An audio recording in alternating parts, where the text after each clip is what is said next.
E o Senado recorreu contra a decisão do Supremo Tribunal Federal que suspendeu a quebra de sigilo da empresa Meredith. A empresa tem entre os sócios o ministro Dias Toffoli.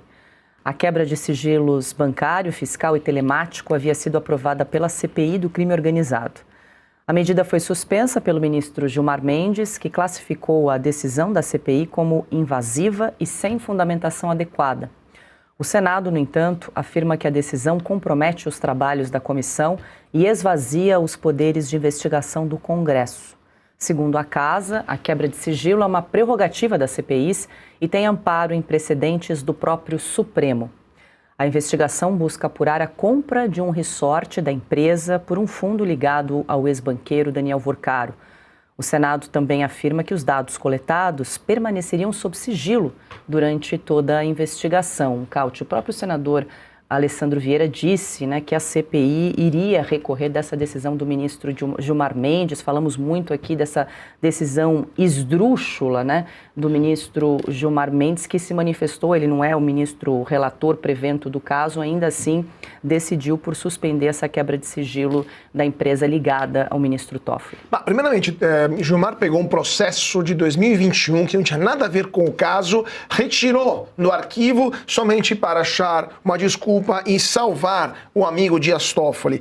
E além disso, esse é uma admissão de culpa, é basicamente uma admissão de culpa. A pergunta que fica é: o que o Senado está esperando para iniciar um processo de impeachment contra o ministro Gilmar Mendes? Simples assim. Quantas vezes o Gilmar vai ter que protagonizar as piores páginas da história do Supremo Tribunal Federal? Quantas vezes o Gilmar vai ter que salvar esta turma que roubou, que fez acordos com um bandido gangster, com um banqueiro gangster, que pegou dinheiro e não declarou e ficou sendo relator, como o caso do Toffoli? Até quando o Gilmar vai acabar com as nossas paciências, para usar um termo de Catilina? Então, o Senado Federal ou demonstra que tem ainda um mínimo de espinha dorsal, e essa é uma pauta de ambos os lados do espectro político, não é só da direita. A esquerda também, acredito que esteja indignada com esse tipo de comportamento, mesmo se o Gilmar salvou o ex-advogado do PT. Então, o Gilmar está humilhando o Senado Federal, que tem sim prerrogativas para isso, está dando uma admissão de culpa, que tem algo muito errado nas contas dos Dias Toffoli, está destruindo a liturgia jurídica brasileira, pegando um processo de 5 anos atrás, que não tem nada a ver com a história, ele nem é relator, e tentando salvar alguém que tem muito a explicar para a sociedade. Marcília, só rapidamente para explicar, o Senado recorre a quem em relação a essa decisão do próprio ministro Gilmar Mendes para que ele reveja a decisão, é isso, da quebra de sigilo? Eles não podem paralelamente acionar o ministro relator, André Mendonça? Eles recorrem por meio de agravo regimental. Eu estou com a gripe, estamos todos, né? Estamos todos. Estou meio firmes e fortes. Por isso.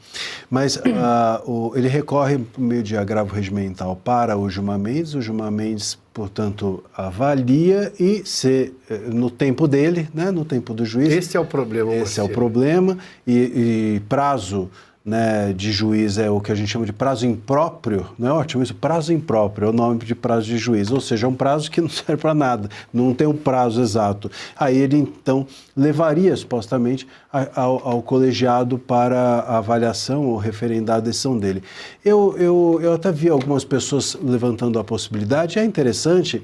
Seria uma possibilidade estratégica, mais política do que jurídica, de eventualmente a CPI fazer o caminho de recorrer, mas distribuir o recurso para o André Mendonça, fazer uma espécie de dizer que ele é o prevento e com isso criar um certo conflito de prevenção, de conflito de competência dentro do STF, e aí quem decidiria é o presidente. O presidente do STF decidiria, competência ou essa prevenção é sua e não dele. Claro. A mesma coisa com o caso agora do Dino. O Dino fez hoje, nessa decisão sobre o Lulinha, a quebra de sigilo, mais ou menos um gesto, não tão escancarado, mas mais ou menos um gesto parecido com aquele que o Gilmar fez na sexta-feira. E isso poderia o recurso ser destinado ao André Mendonça e forçar com isso que essa questão fosse decidida ou pelo colegiado ou pela presidência do STF. Não o mérito, não o objeto da decisão, mas quem é o legitimado para decidir, que deveria ser o Mendonça. Né? O Mendonça está com o caso Maredicht por decorrência do Maredicht ter ligação com o Master. E entregaram para ele essa relatoria. A mesma coisa o Lulinha, né? O caso também está com o Mendonça. Então ele deveria ser o relator adequado para cuidar desses casos. Isso poderia ser de alguma maneira forçado aí pela CPI ou pela CPMI ou por esses recursos que estão sendo feitos.